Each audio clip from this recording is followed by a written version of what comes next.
Hello and welcome back to our Stars and Scrums podcast. And for the second episode of 2023, we will dive into what happened in the Men's Rugby Europe Championship pool stage as we are about to get into the competition semi-final stage. To tell us how the preparations are going, we invited three star players, Piotr Zeszutek, David Weersma, and José Madeira. So you have here one player from Poland, Netherlands, and Portugal.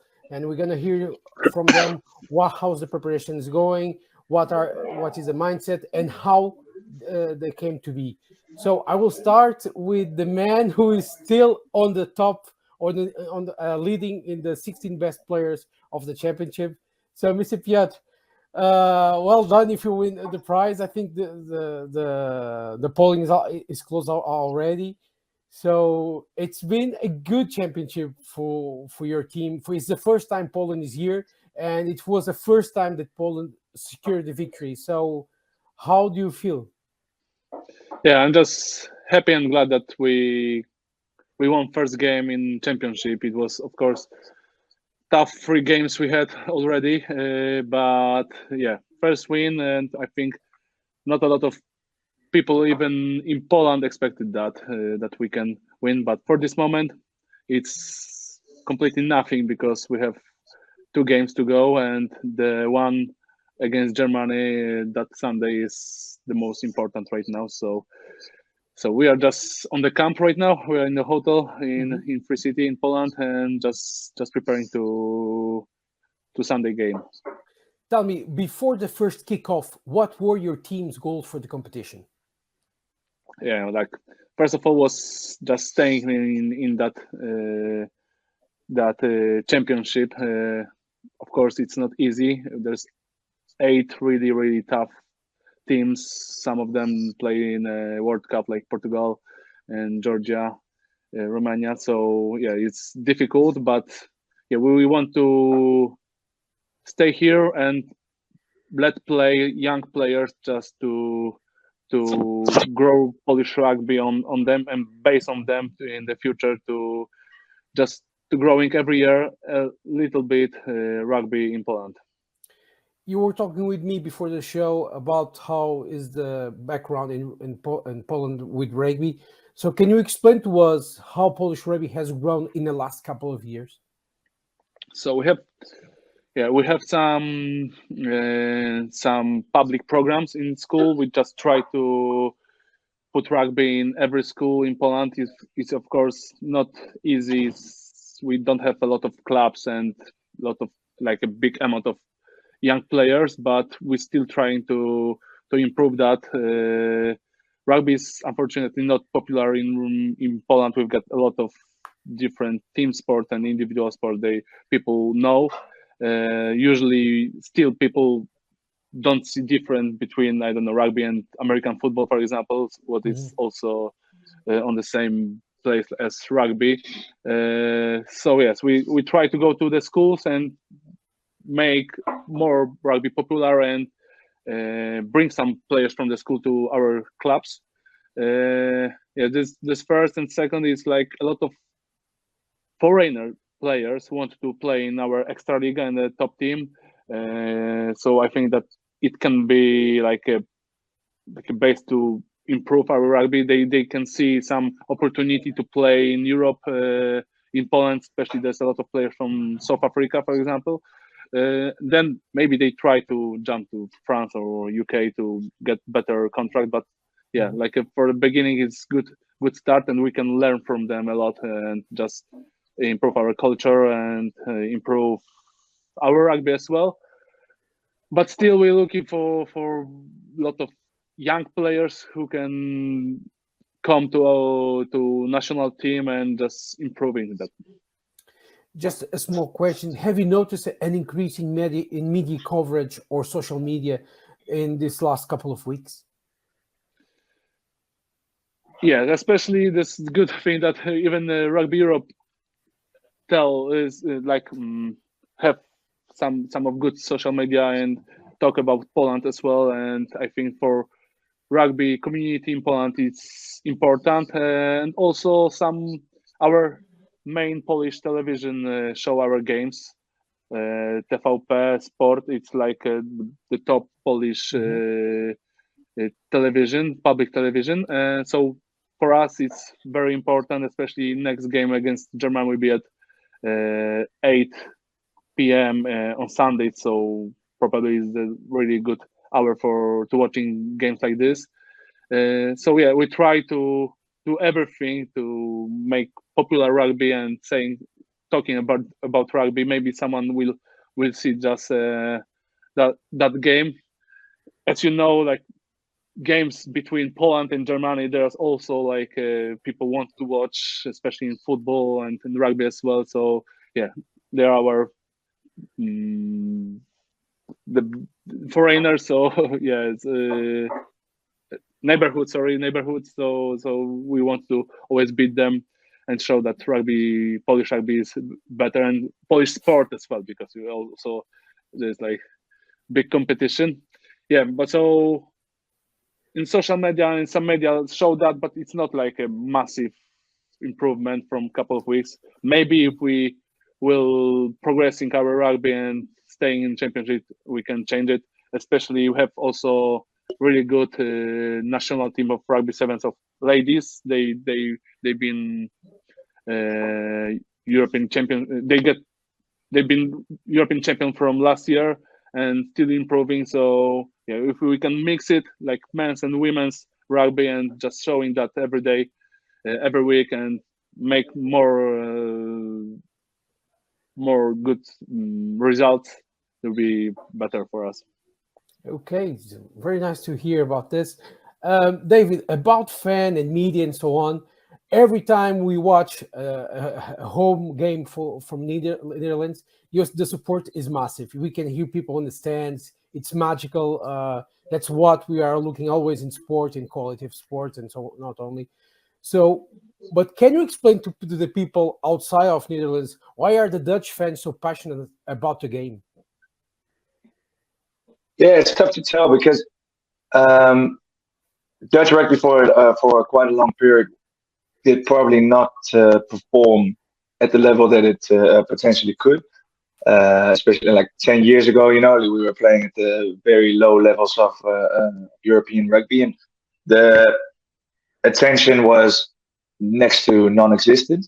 But since we've been climbing the European stage and been developing good rugby players, like slowly the stadiums have been filling up for the national team games, and now kids are standing on the sidelines, like asking for autographs after games and all of that type of stuff, and that never used to happen. So it's pretty new for me in that sense as well, and I think it does have to do with the media coverage, for example. There, like Piotr says, we're also Ziggo is now sending our games, which is like the national sports channel, and that definitely makes it more popular, And when it's a good day in Amsterdam, when the sun is shining and people are willing to come, it's a really, really cool experience, to be fair. Oh, that's very quite nice. Talking about the upcoming game, a home semi-final, so we're going to see again a full stand and a lot of noise, like in the last game against Georgia was amazing. What could you say about the team evolution in the last few years? Because you came from the trophy in 2019, and since that point, you were just becoming stronger and bigger from that time on. So can you explain to us the evolution, the development and growth of Dutch rugby? Yeah, I think it's first and foremost shown by the fact that we have more and more Dutch people playing in foreign leagues. So people playing in France, people playing in England, and I was in Spain a few last season and stuff like that. So that helps to raise the level of those individual players, and then when we come into camp for the championship, that you can see that people are more physical, see that people are more like more used to high intensity training and all of that type of stuff. That first and foremost is a big development already. And then I don't know, it's just the first time we played against Georgia, the contact levels were crazy. And it's like we're not used to that type of physicality, and And now, last time we played against Georgia, like we're still not quite there, especially when it comes to the last 20 minutes, for example. Like we can't sustain that level of intensity. But now we've played 3 big games in a row in 3 weeks, and we're, like the squad is still pretty much standing. So I think we're getting used to that level of competition, which is good to see. You're talking about that game with Georgia. You gave a good run for their money in the first half. It was amazing because at some point everyone started believing that Netherlands could score 1 try, 2 tries, and level the match. What were your feelings after the game? It's a big mix of emotions, to be fair, because we came off that field and we felt like we did give them like a proper contest, but then you look on the scoreboard and we got 40 points on the nose, so you can't really make sense of it, because in the game it feels like like we really make the Georgians work for their tries, and we're defending pretty well at most of the stages, but then one slip up or one mistake and straight away you get 7 points against you, so that's you can do 90% of the game, you can play well, but then in that 10% you kind of mess up, they score all the points, that's the cool thing about this championship, like we're playing against World Cup teams now, and they are really, really effective on their scoring opportunities. Oh, nice. José Madeira, talking about emotions, like David was explaining after the match, the last 12 months were emotion filled for Portugal. You went from not qualifying for the World Cup, then going to the repechage, and then a game against that game against USA, and now you're fighting for the Rugby Europe Championship title, men's Rugby Europe Championship. So the question is that everyone does to the Portuguese fans or Portuguese players, what has been the key to this success? Yeah, as you said, it has been a big roller coaster for us, because in the past 12 months we failed to qualify for the World Cup, and obviously it was a huge disappointment for us. But then to go into Dubai and win the repechage and get the last ticket to the World Cup was an amazing experience for us. But yeah, now we are focusing on the championship and trying to our final goal is trying to win it, and it starts on Saturday against Spain. So we hopefully get that job done as well. In that repechage tournament, you faced, I guess, one team that normally goes to the World Cup, and it was like a group stage World Cup, so you could feel the intensity, the physicality, and so on. So what were the emotions during and after the qualifier?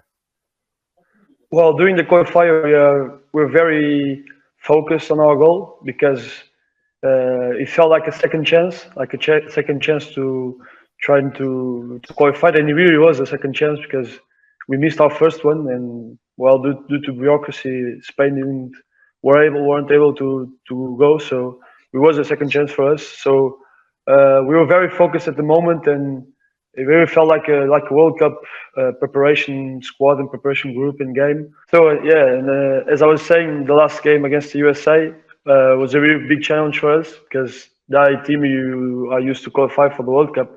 So we took that challenge like it was the last game of our lives. So and we prepared very well for the game, and we were in Dubai dreaming about it, sleeping about it, and hopefully, and as at the end, like we didn't win the game, but felt like a huge win. So it was a draw, but it was a perfect day for us and a huge day for Portuguese rugby.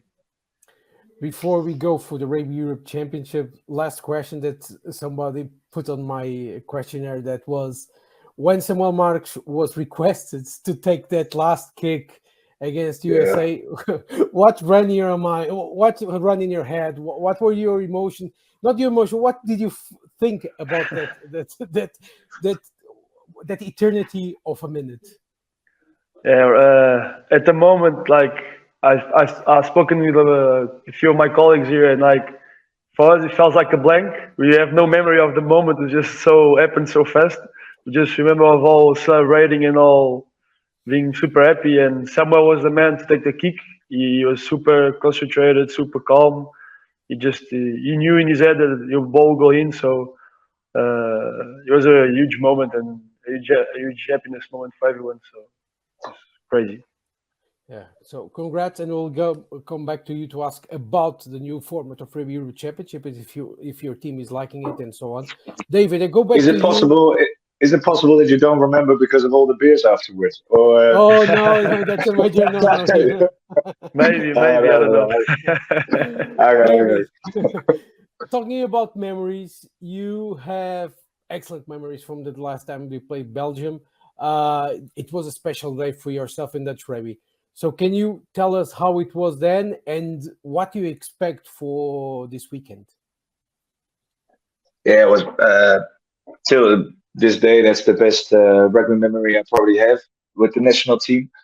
That was our little, I don't know, one big chance, I believe. And like with Portugal, like there's a few similarities there, just maybe a scale smaller. Because man, we had a few tight things that just came our way in the run up to that promotion, because we just beat Poland actually in a crazy game with the last minute kick. Then Switzerland and Corona came and everything. And then we had like 4 months to prepare for this one game, which kept getting canceled and pushed back. And the game was insane, man, because it was a beautiful, beautiful day. The Belgians chose to play on artificial grass, which was crazy because we have the quick guys, and we were actually afraid of their forwards. But now we were able to play some quick rugby, fortunately. And yeah, I don't know, just tied till the very end. They came back with a few more tries, and then luckily I missed a few kicks during that game, but luckily I made that last one, because man, that was a big moment for us, which we also worked towards for a long time, and it's still not professional in Holland. So for those 4 months, people were driving up and down to Amsterdam and getting the stick up their nose for the Corona test, and all doing it out of their own pocket, skipping work just to come in every day to prepare for this one goal. So amazing that worked out like this. Talking about best moments in this Men's Rugby Europe Championship 2023, what were some of the best moments? It doesn't necessarily to have happened on the pitch. It could have happened outside with fans, with friends, or something else. So for you, best moments. I got two. So one is of course the 50 caps for big Hugo Langelaan, our prop and captain. To get 50 caps in Rugby Netherlands is crazy, because we only had 5 games a year till we came up to the championship. So he's been around for a long time. And the second moment was in the after match against the Georgians, because we have a board member who always does the speeches and gives out the ties and all that type of stuff. And he always likes to talk and do big anecdotes and tell the huge stories. And then we gave the word to the Georgian coach, and there was a great moment that showed the difference between the coaches, because he just said, "I don't like a long speech. Thanks for the game. Good luck next week." And then that was it. So our guy had been talking for like 30 minutes, and everyone was dozing off, wanting back to sleep, wanting to eat again. And then the Georgian coach was just 10 seconds, and that was it. So that was a beautiful show, and just nice to see the difference in culture there, Oh, that's very good. I asked this already to Piotr. Now I ask to you. How do you see Netherlands rugby going forward? Yeah, we're at a turning point now, man. So for the last few years, we've been just hanging on in the championship, like trying to become a team that's tough to beat first, because we've been getting 50 points basically in all the games, and that's not good. And before we can start winning games, we need to become a team that's really hard to beat.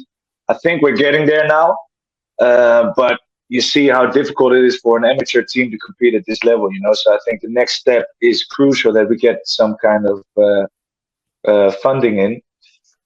And is the Wi-Fi still alright? No, yeah. And then we we can get some more preparation time as a team, because we're still amateur. We get together a week or two before the games, and that's we got better players now, better individuals, so we can sort of do okay with that. But if we really want to make big steps, we need to go like Portugal, like Poland. We need to get camps. We need to get proper preparation time with each other. That could be a huge game changer for us. Okay, I'll come back to you to ask about Lynn Jones, the new coach, and to understand how he's been developing the squad now. Piotr, a question to you: a home semi-final, so which was a surprise, like you said, to everyone. So you think nobody expected Poland to win against Belgium and secure such a big game at home. Can you tell us about something about your preparation for the knockout stage without revealing any secrets that your foes or adversaries can get and work for it? But can you tell us something about it? Yeah, first of all, like David said, also we're struggling with that. We are still amateur players in Poland, so a lot of players need to work between trainings, and we are on the camp, of course, in Free City. A lot of players are from clubs here, because we have 3 teams close together from 3 cities, and it's quite difficult, but we train twice per day. We try to catch all things around rugby, and we just focus around our defensive line, and this is the most important from last couple of games, that we lost a lot of points against, especially Portugal and Romania. We just focus on that and try to improve, and also try to be the team that is more really physical and improve our forwards in lineouts, driving, and scrum. So these are our points. I can't say more, but it's like this. It's enough. Asking, David was saying about when Netherlands first came and played against Georgia, they were not used to that physicality, and it was very hard, but things are now running more smoothly. For Poland, what have you noticed from going from the trophy to the championship division? What were the major details that were different from one division to the other? Especially that we have to play like 5 games in, I don't know, not more than 2 months. Mm-hmm. So it was quite difficult, especially that what I said, that we are amateur and have to compare that with our works. This first and second, same, like physicality and the quick transfer of ball, and where there was opportunity for Portugal and for Romania players in the base, they just score every time. So this was the biggest shock here, but we try to chase in that and just be the team that we can stay on that level and not think about that we're gonna just secure to being here, that to play and try to win and improve our rugby. Now going for you, as I told at the beginning of the podcast, you are in the mix of the 16 best players of the pool stage, and that's a clear demonstration of Poland's success as a team. Can you tell us how happy you were when your name popped up? Because no player was noticed before the polling came to life, so we all caught everyone by surprise. So how happy you were? Of course, I was happy as a player, but also with this this big thing for whole team, and especially for whole Polish rugby. It's not only for me. So I can say just thank you that someone put me on that list, and also for all votes that Polish fans did, because what I know from yesterday, it was the information that was still leading. I don't know what's now, but can you see that Polish fans want to see that we can achieve something. Of course, it's like just this is only votes on the internet, not results on the pitch. But I hope that we can mix it together and just improve that in the future. So yeah, I'm glad and happy, but this is like a work of our staff, our players, and all Polish rugby. David, you're also in the best 16 and people keep voting. I don't have here the numbers, so I can't say who is on the lead still. I think it's Piotr still who is on the lead. Netherlands, you are there, but Netherlands are starting to show, as you explained against Georgia, something special. Is this coming from not only from you, but also from Lin John's input to the team? Can you explain a bit about his philosophy and what has improved since he came into your squad? He has had a big impact. And the whole group was quite sad when Zane Gardner had to leave, the previous head coach who made us win the promotion, because we all thought that he had a bit more to give to the national team, and we felt really comfortable with him. And Lin in the beginning he has a very different mindset, but definitely showed that over time he's been leading a few teams who just came up to the higher level. Like Namibia and Russia, they kind of, when he had them, they just went up to a higher stage, and it has become clear that he has his philosophy of how to deal with that. Because what I said with becoming a team that's hard to beat, he has made that very clear from the moment he came in. Like you don't start, you don't go from losing by 50 to winning a game within a week. Like you have to go through stages, and I really enjoy the way of how he's going about it so far. About the competition, are you liking how the new format has been molded? Is this what we should look for in the future? With these new 2 pools, you mean? Yeah, new pools with the semi-finals and the grand finals. I think it's good. I think it's definitely for teams like us, like Poland, Belgium, and us. It's definitely in Germany, of course. It creates a way to make to create challenging games for everyone. So for us, it's not great to get 50 points every game, and for Poland and Georgia, or Portugal and Georgia, it's not great to win every game with 50 points. So I believe that this is a nice step forward. I would like to play Portugal and Romania also still a few more times, but this is I think this setup has a lot of potential. Yeah, you'll have the chance. I'll come back to you to ask about the Super Cup and impact that competition had for Netherlands.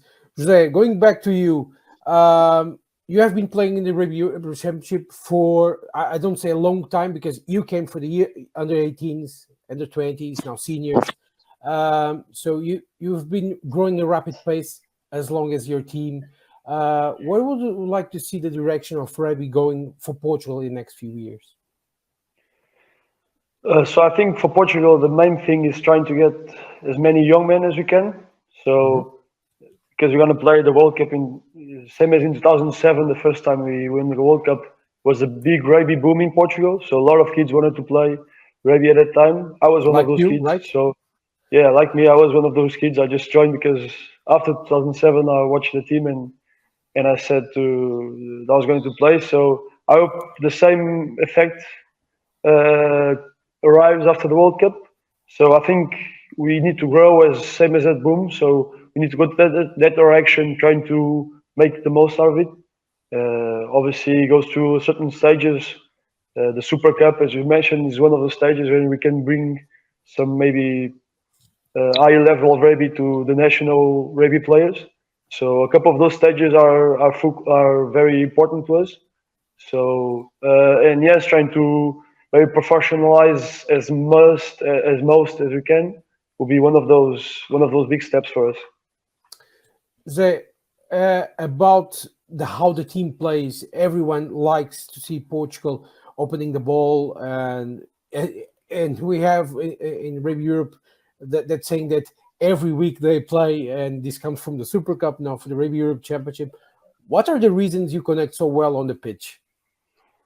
Well, the first thing I think because we get along so well off the pitch, so I think that obviously translates into the game because we have that extra, I don't know, chemistry, whatever you want to call it. So we get really along with each other.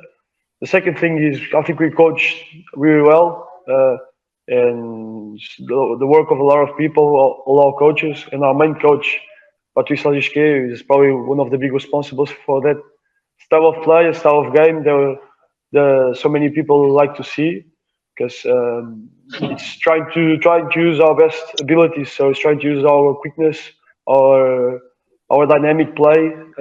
That's our strength, and that's what we're trying to play with.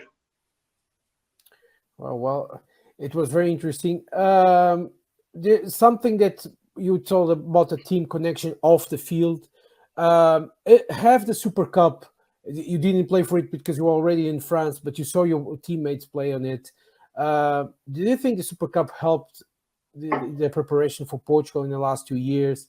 Do you think it was key for the national team? Yeah, I think he obviously translated because the national team players are spending and will spend a lot more time together. So that translates to when we all come together in camp, we all have different systems that we play in our clubs. But when we all play all over, like when a group of players play the same system for a while, then it's easier to do the transition between clubs and national team. So I think it obviously translated. It helped us a lot preparing for Dubai and our qualification for the World Cup because it was during the summer games and everything. So it had been a while since we last saw each other. So that obviously helped us, and I think it will be very important for Rugby Europe in general to keep improving domestic players. I'll come back to you for a final question, David. As I asked José, the Super Cup have been key for some of the teams, Delta and now for Netherlands. Do you agree with me? I'm a huge believer in the Super Cup and the way it's been set up. Though in the Netherlands, we're not quite using it to its full potential, I believe. There's a bit of a disconnect between the clubs and the union in this sense. So a lot of clubs are starting to give players either apartments or a bit of cash, and it's not a lot at all, but it's enough for them to kind of say like, hey, hold on a second, like we're doing something for you, so you're going off to a different team now. That's not the way it works. And therefore, Delta in the Netherlands has kind of been used as a development team to give young guys a bit more game time.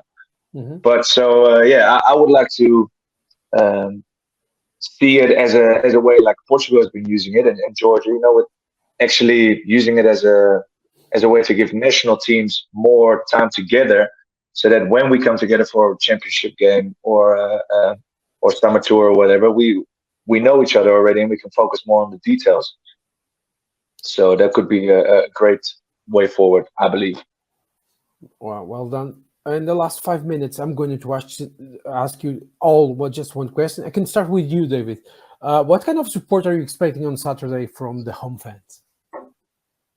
I hope they come here in big numbers. I hope it's going to be a great day, clear, and it can be very, very windy in Amsterdam. So I hope that doesn't happen this time. And I don't know. I just hope it's going to be a good vibe.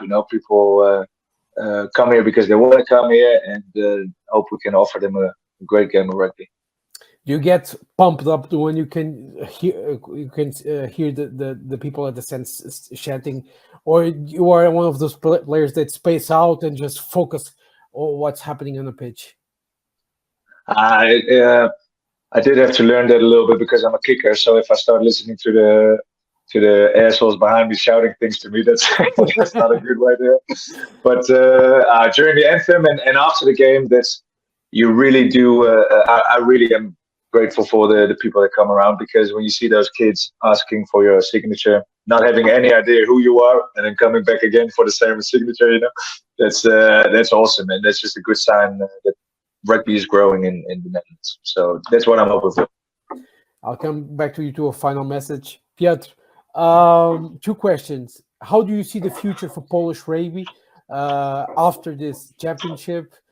And then I'm going to ask you what you expect from the game from the weekend. So let's start with the future.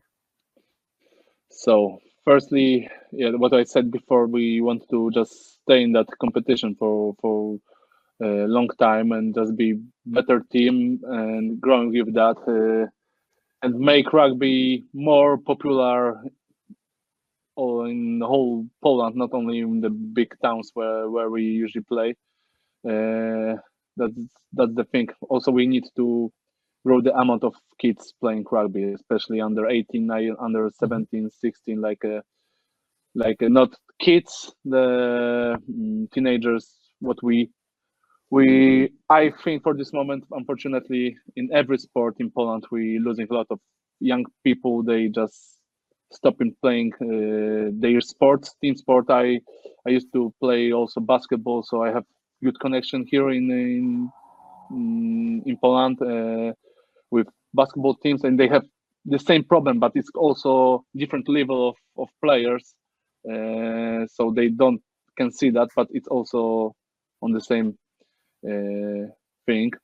So yeah, we need to grow that and just focus on kids, on youth players, and I hope it can happen in the next couple of years. But about next question about Germany game, it's massive opportunity for us if we when we win that game, will be like massive step for us, and no one 100% expected that.